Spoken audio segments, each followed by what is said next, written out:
All right, Glen Jennings, mate, fight week's finally here. How you feeling? Excited, privileged to have this opportunity on the Gold Coast. We love it here. God, it feels like we live here. We've spent so much time here, but no, we're really, really excited. Great to see Carlos and his team here, and as you know, Timmy's ready to go. And Carlos Ocampo, what are your thoughts on him? I like him. If I'd be a fan if he wasn't fighting Tim. I like his style. I love the Mexican style. We had 5 of them with Tszyu, and they were all tough, and they all bring something. Big tickers. Don't take a backward step, and Tim's waiting. He's ready for that. He hasn't had that opportunity, so he's really excited. So I think it's going to be a cracker of a fight for the Australian public and worldwide on Showtime.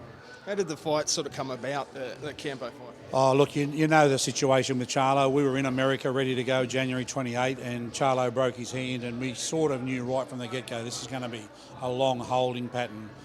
It happened on Christmas Day. I rang Tim in the United States. I was at home with my family, and I said, mate, Charlo's out. He was shattered.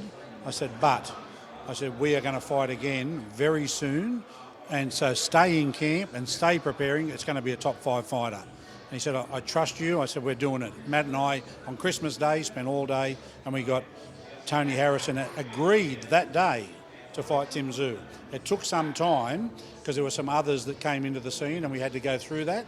But ultimately, Harrison was always there for us. And the fact that he said he'll take it, we let that sit and ultimately took it. On the back of Harrison, the WBO went back to Charlo and said, you have to indicate to us via a WBO order when you're going to be ready. He did, and then they said, you've got till September 30.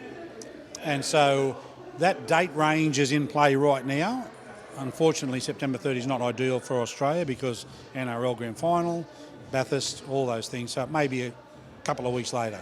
But in that time, we made the decision that rain, hail or shine, Tim's a fighter first and foremost, and he doesn't want to wait 6 months. So let's go again.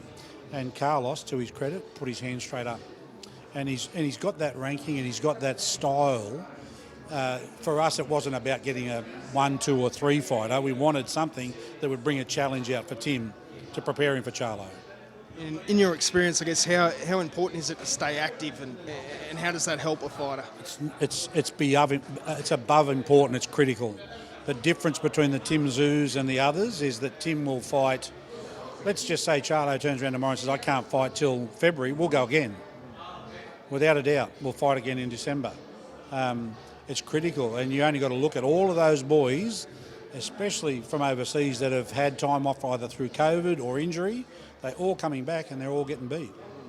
Have you given any thought to the possibility that he might vacate the belt or be stripped of the belt? Have you given any thought to that? There's a real opportunity that Charlo may do that or have his hand forced, but the reality is that Tim's the mandatory. That contract was signed in January. It's only held over because of a medical issue.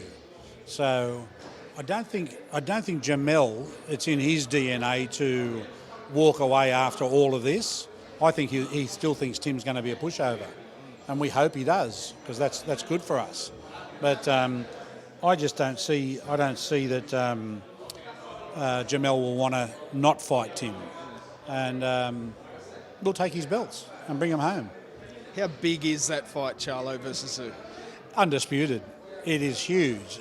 And the legacy side for me, I smile about because it was an amazing journey with Tszyu. It's an amazing journey with Tim, and Tim has the opportunity at 28 to be undisputed, and that opens the door for boxing legacy himself, and many more years at the top level.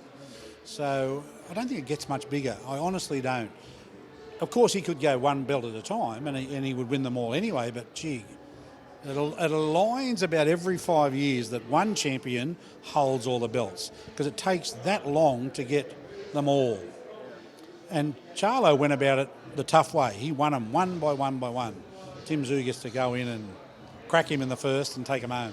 So how does this fight end, Carlos Ocampo, Tszyu? I'm not a big fan of predictions. I know that Tim will win this fight. I have never doubted him once. And when Tim turns up, I don't think there's anyone in the 154s that bothers him, including Charlo.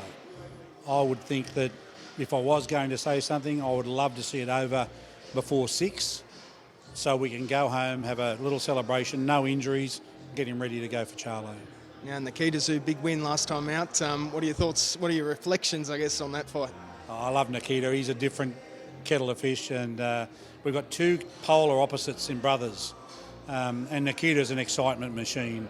And so there's a bit of pressure that comes when you come straight onto a platform like No Limits to keep on accelerating at a real fast pace, and I can't allow that. I've got to pull him back. So I'm thinking maybe the next fight we may stretch it to an 8-rounder, maybe 2 8-rounders coming up, and then possibly by the end of the year maybe an Australian title, but staying on the domestic level and letting him learn his craft. People forget that Nikita was out of the game for 7 years. Can you imagine coming into the pros after 7 years of nothing onto this platform and fighting at this level? It's pretty unheard of. But he's handling it beautifully. His health's great. He's loving life. He's loving his sport. He's loving his craft. And he's loving staying busy. So we're looking at another 3 fights this year for Nikita. Now, Liam Wilson, obviously injured, supposed to be on this card. When can we expect to see him back in the ring? Liam will be back in the ring in August. Precautionary thing for Liam. Anybody that picks up an injury at this level, especially on the back of a world title fight, it's far better to give them those few extra weeks to make sure it's right than risk it again and maybe make it a longer time out of the ring. So I'm always about the fighters first and their welfare, mate. It's nothing else matters. You haven't got your health and you can't do the fight, you shouldn't. And your team needs to be big enough to say no. So I was quite happy to pull him out very early based on the fact that it was precautionary, and he's great. I met with him today. He's training the house down. He'll be ready for August on a no-limit card, and 3 very good boys, all doing great things for Australian boxing. Thanks so much, mate. You're always welcome, mate.